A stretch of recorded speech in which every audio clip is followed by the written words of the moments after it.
Well, we welcome that development because that is what we agreed and have been waiting for since the start of this year.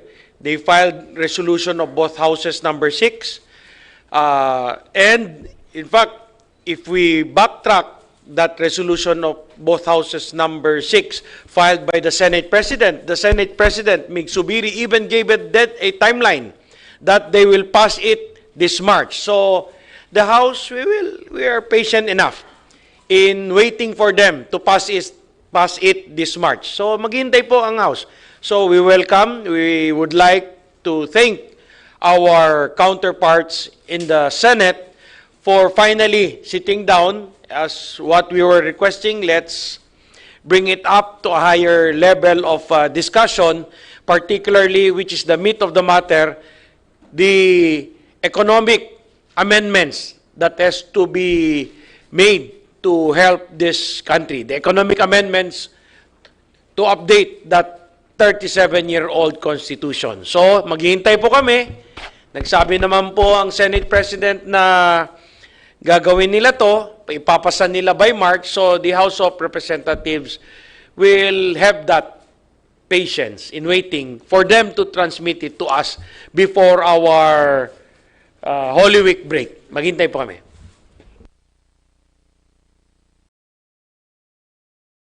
Firstly, as we have stated in the previous press conference, this will be the game changer. If they approve the economic amendments to the Constitution, then there will be no more basis for the people's initiative. Our RBH 6 here really is only economic amendments, no abolition of the Senate. They are overreacting on something that is not there. And so therefore, we support the Senate President and the senators, hopefully that they're going to approve this before the Holy Week. We just have some requests to include a total, comprehensive opening of our economy. They only have 3. They have public utility, they have education, and advertising. We would like to have especially the constitutional provision on the development exploitation of natural resources. Jerry Sikat, the economist, has come out this morning that in fisheries itself, we cannot bring in big investors on fishing, and we are a pelagic country that needs foreign investments. And the NEDA chief has said, Mr. Balisacan, that we should open already. So our appeal to them, why also not consider development of exploitation of natural resources, and then media and others that we have proposed. So yeah, that's subject to what we have. So we are requesting a more comprehensive economic amendments, nothing on political amendments. Thank you.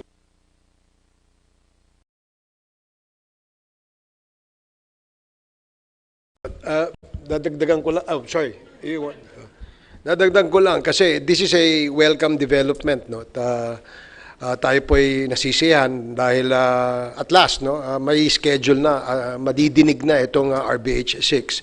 But let me just refresh the memory of everyone that for the last several days, yung ating speaker po ay nagpahayag at sinuportahan po ito ng ating mga kasamaan sa Kongreso na kami po ay willing to embrace the version that the Senate will pass.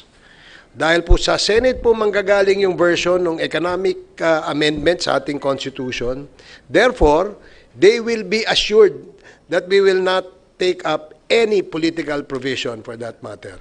So, again, let me reiterate that the Speaker, as the head of the 311 members of this House, has manifested his desire to embrace the version that the Senate will pass in this RBH. Yeah, hello, good afternoon. On our part po, actually masaya kami, no, dito sa nangyayari na sa Senate na nag-schedule na sila na meron silang hearing. Like I said 2 days ago, in an ideal world nga, yung mga debate mangyayari sa opisyal na kapasidad. And I think that is the beginning of that.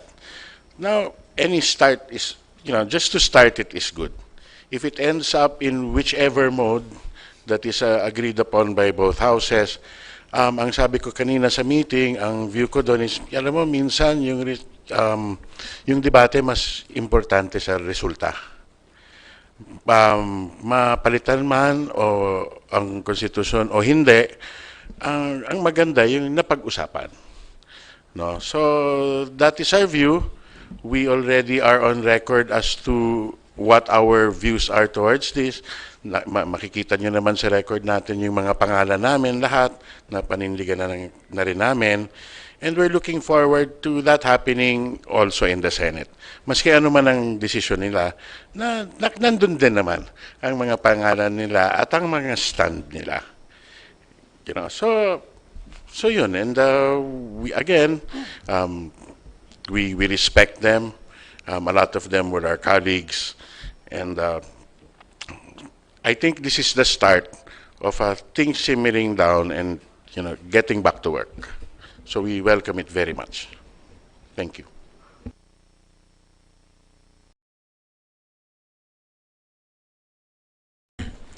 Magandang hapon po sa ating lahat. First of all, sorry for us being late dahil nag-meeting pa po yung party leaders with the speaker. Then afterwards, nag-meeting po yung all-member caucus na ginanap ngayong hapon. Kaya medyo na late po kami. And in that meeting, of course, medyo maraming emotions, maraming napag-usapan. Hindi naman natin maalis yun given the recent events that have happened. Pero ang pinaka-importanting takeaway from that caucus is that number one, the House is solid behind the Speaker as was relayed by our Senior Deputy Speaker and Majority Floor Leader in the form of the resolution that will be filed on Monday. So yun po yung una.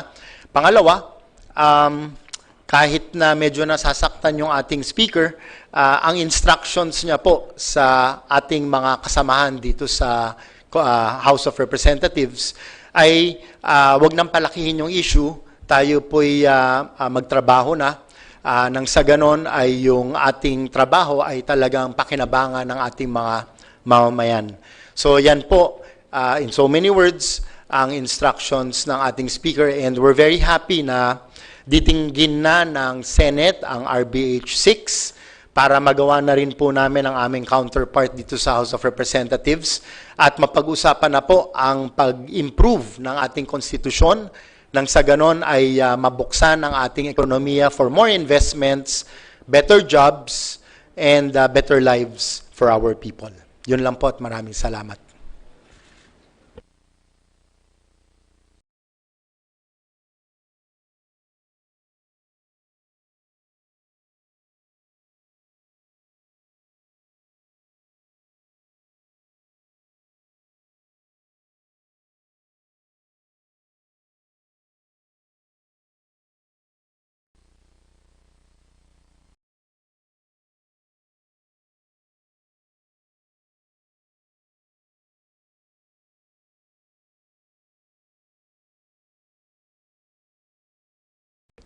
For that to happen, we'll have to have a total change of form of government to a parliamentary form of government, and that cannot even be done via constituent assembly. That can only be done by way of a constitutional convention of representatives elected by the people in a separate election. Hindi na kami yung gagawa nun. It's very clear that this is not that this is not in the table.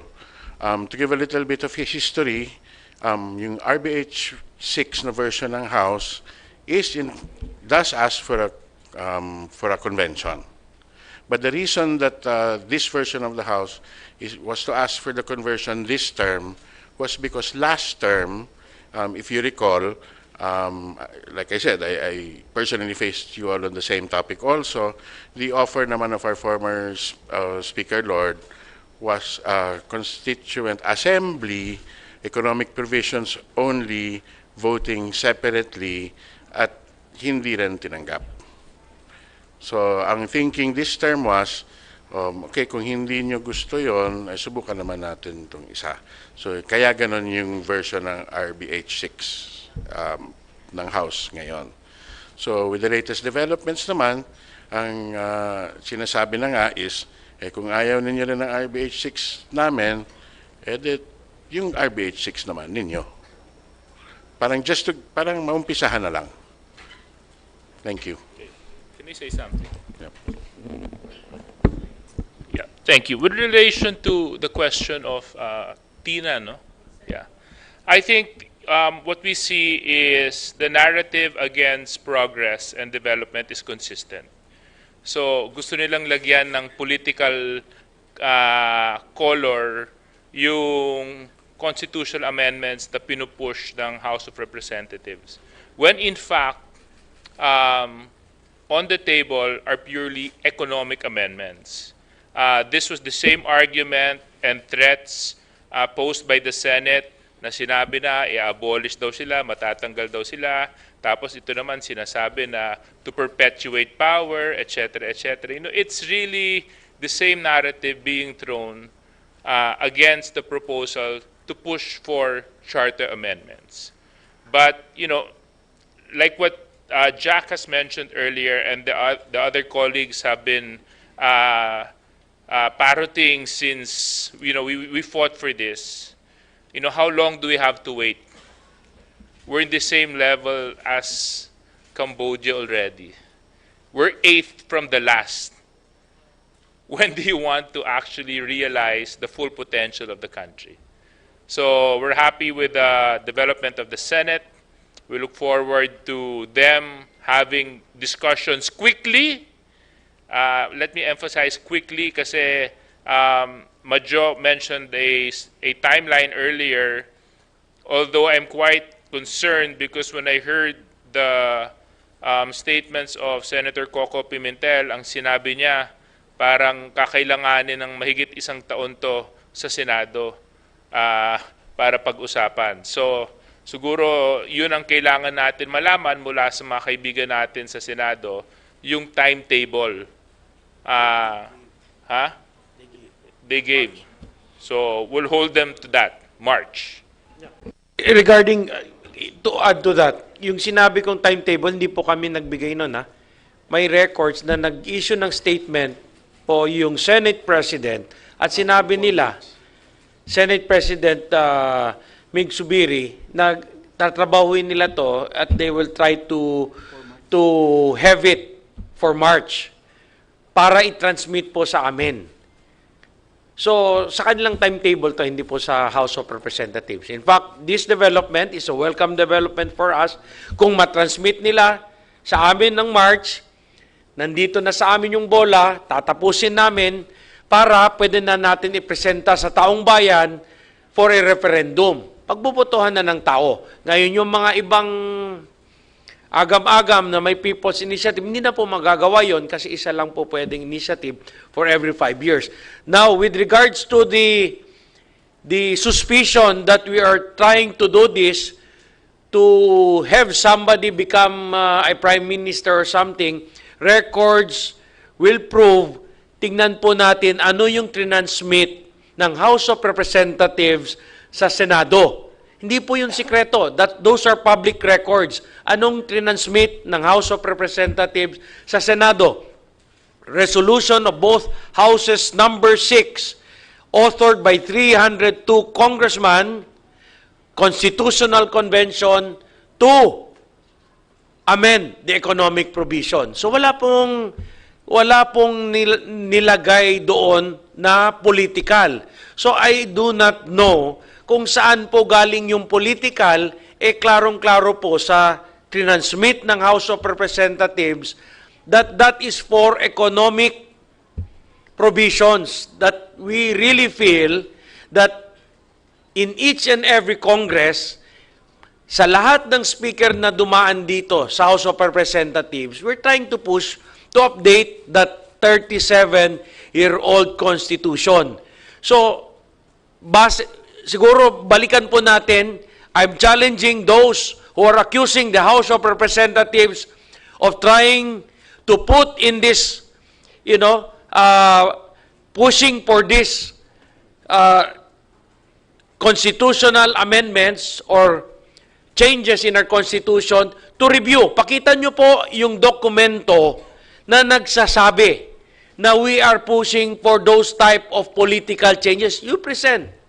We challenge them to go and check the records of the Senate of what we transmitted. Tama na po yung istorya-storya at kung ano-anong kalokohan. Kaya nga masaya kami ngayon upon learning that the Senate is now going to deliberate on it. Ang tagal na po nating hinihintay yan. So tama na po yung mga kung ano-anong storya. Let's stick to the facts of what we transmitted to the Senate, and we welcome the development from the Senate telling everyone in this country that they're going to discuss their RBH number 6, proposing amendments to the constitutional, to the economic provisions of the Constitution. Yes, Majority Leader, can I add more? To the question of the statement of President Duterte, former President Duterte, that the PI will lead to some people to become prime minister, and there will be it will be a perpetuation of power. That has no constitutional and legal basis. Constitutional.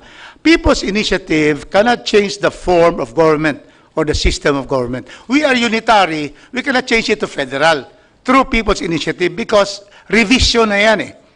We cannot also change a bicameral form of government. System yung isa form ito. A bicameral form government into a unicameral form because the PI will only be for amendments. Now, we therefore can see that there is no basis in that and also on the law on people's initiative. Clearly, amendments lang. So it can never happen through this PI that there can be a change to parliamentary to have elections for prime minister. And so therefore, that is very clear. It has no legal and constitutional basis to say that this is for, PI is for perpetuation of power, of election of prime minister. So that is very clear. Thank you.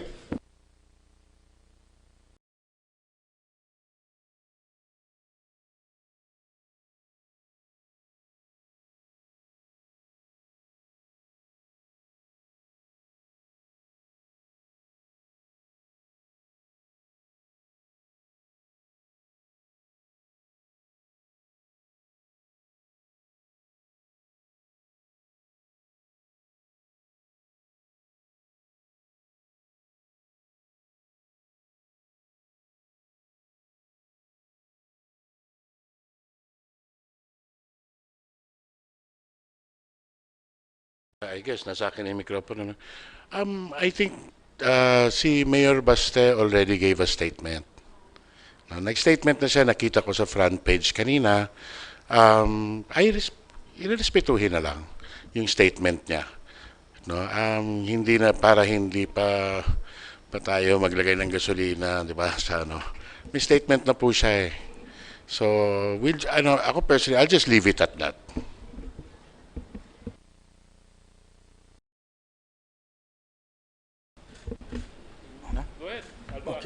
Well, I think na supersede na yung sinabi ni Mayor Baste dun sa statement niya na binanggit nga ni Kong Jack. So, I guess kung na-supersede na, yun na yun siguro. At tama, instructions nga ni Speaker, wag nang palakihin ng anggulo para makapagtrabaho na tayo pare-pareho at maging united tayo for the progress of the country. Kaya let's leave it at that. Ganun din sa katulad ng sinabi ni Kong Jack. I think I've answered that question last Monday. Was it Monday or Monday when we had an interview, but I think you asked it. So, ako naman yung position ko is the same, no? It's baseless. It's sad that it had to be mentioned, but if kung titingnan nyo naman po yung nagawa at performance ng ating presidente, yun ang magpapatunay na yung mga binanggit ni Mayor Baste na lack of compassion, lack of direction, lack of love, I think has no value in it given the performance of President Bongbong Marcos. In fact, for the House, we even reiterated our support for him last Monday through the resolution that was read out by Senior Deputy Speaker Dong Gonzales. On my part, I answered that also during Monday press conference, yung sinabi ni Mayor Baste. So, ang masasabi ko lang po, ang pinagbili ni Speaker na we will work as a team para sa ating mga kababayan.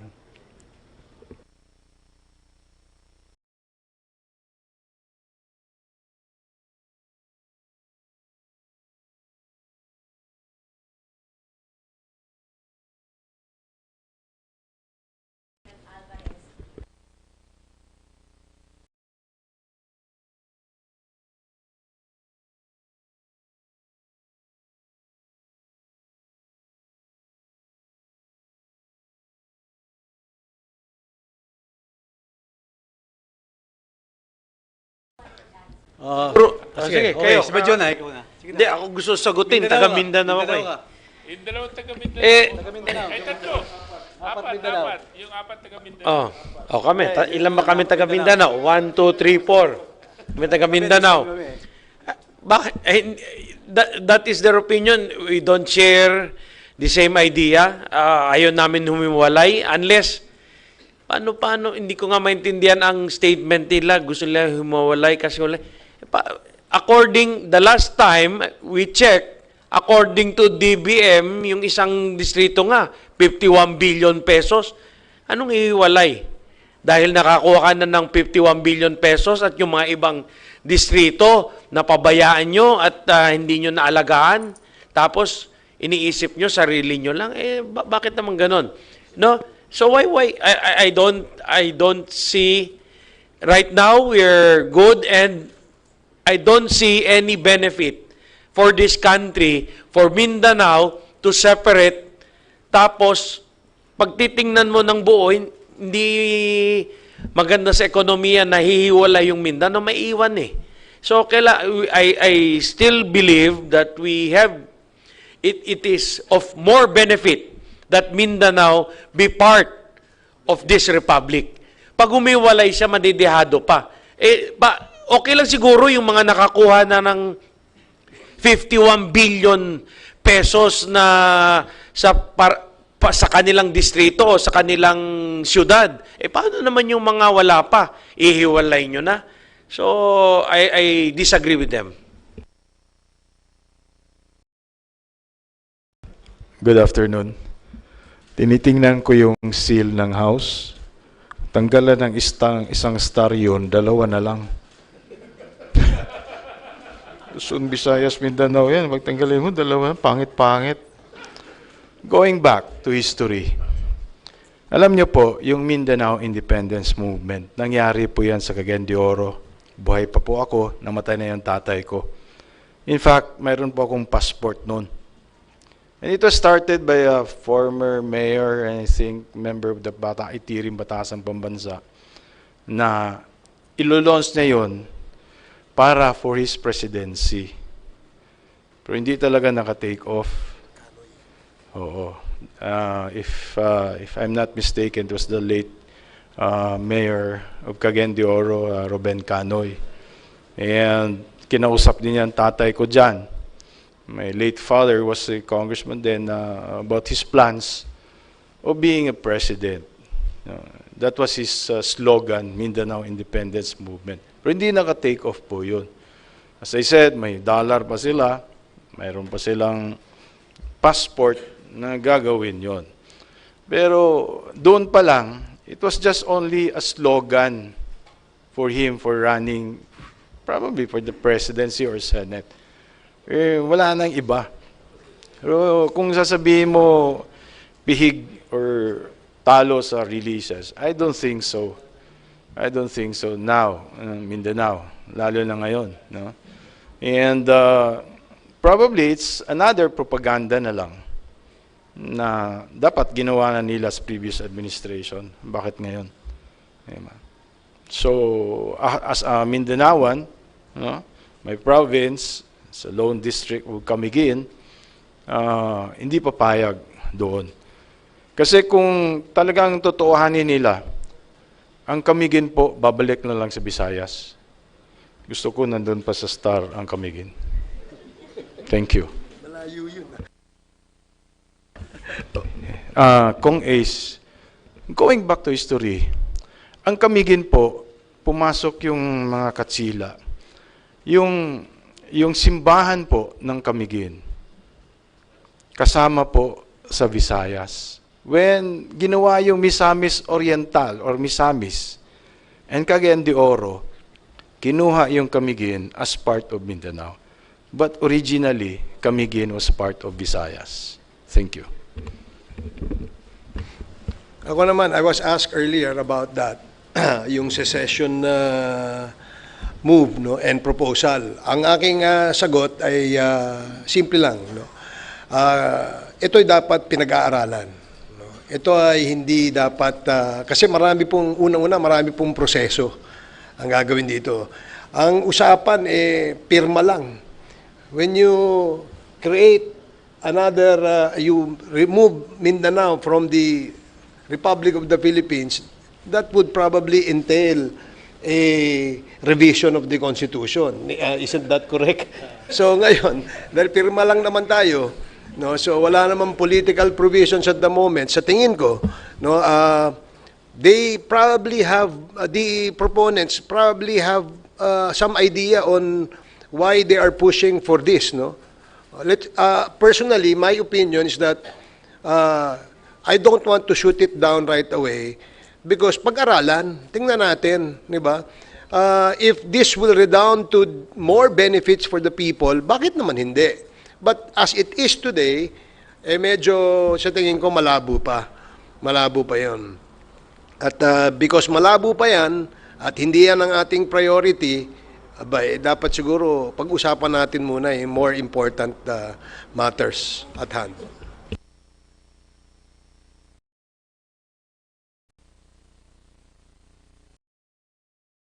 Okay, I am from Cagayan de Oro, Mindanao, Republic of the Philippines. So, the statement of the President, former President, and former Speaker of the House, former President was 6 years President in our country. There was no call for an independent Mindanao. Speaker Alvarez was but 3 years Speaker of the House. There was no call from him on seceding Mindanao from the Philippines. So now they're not the President anymore or the Speaker, and then they don't want to give a chance to President Marcos. Under Bagong Pilipinas, he's only 1.5 years. And 1.5 years, correct, of his term. No? So we have to give a chance to the President. And therefore, any statement about seceding independence just tries to really bring up, stoke the fire, because it is also true that Mindanao does not also really get a big part of the budget. But ever since Ruben Canoy, my mayor of Cagayan de Oro, put this up, there has been presidents have been trying to be able to increase more budget, but not as what we would like this to be done. So that means that we do not want independence, but we want additional budget for the land of promise. Malayo kami. We are far from the centers of power and governance. And that is why now, with President Duterte and Speaker Alvarez saying that, I tell you, many who have also felt the poverty in Mindanao has some sympathy for this. But I am saying that let's give a chance to this administration with President Bongbong Marcos, who is inclusive, including Mindanao, to be able to provide, to fulfill the promise of Mindanao. And I am confident that with the President, we will be able to increase more budget, especially we're going to the budget process for this coming August, to precisely to stop this kind of, trying to, have a heated, you make our people, go on this and think about it. To be able, through progress, through development, stop all this kind of proposals, because we want to be strong, united Philippines. Thank you.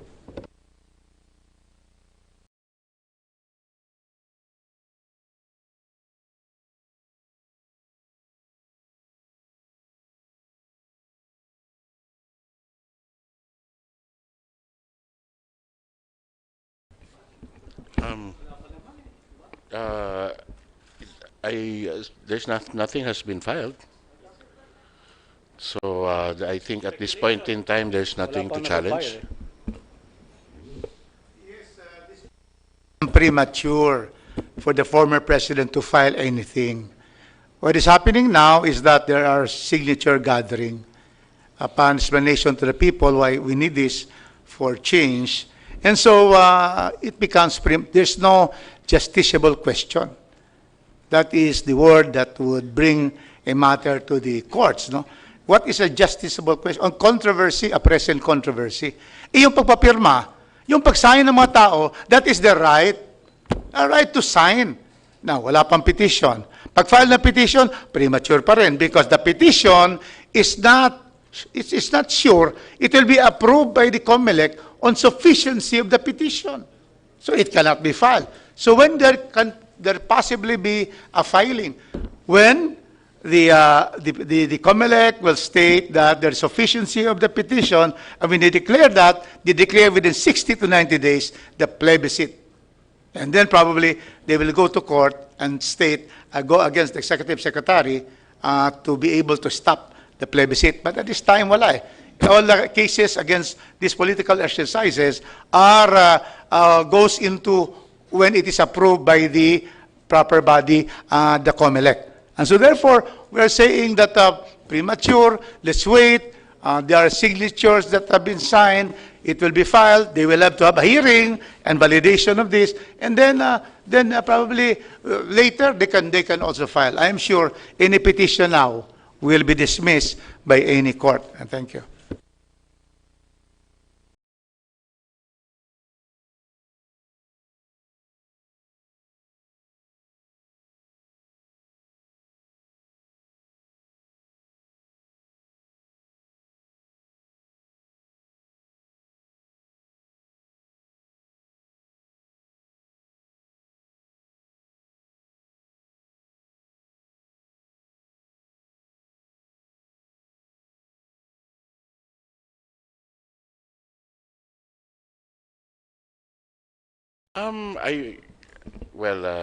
Looking naman at the statement, with due respect to the Senate, sometimes strong statements require strong answers.